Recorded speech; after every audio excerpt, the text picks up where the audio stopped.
কখনো যদি মনে হয় যে সবকিছু থেকেও আপনি বড় একা, তাহলে বুঝে নেবেন জীবন আপনাকে ইশারা দিচ্ছে,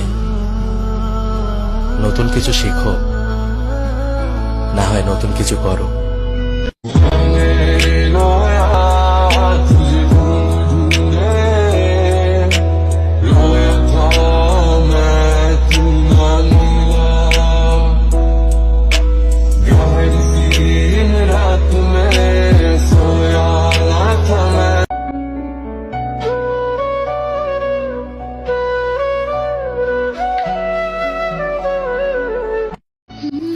তুমি ভালো না বাসলে অন্য কেউ ভালোবাসবে।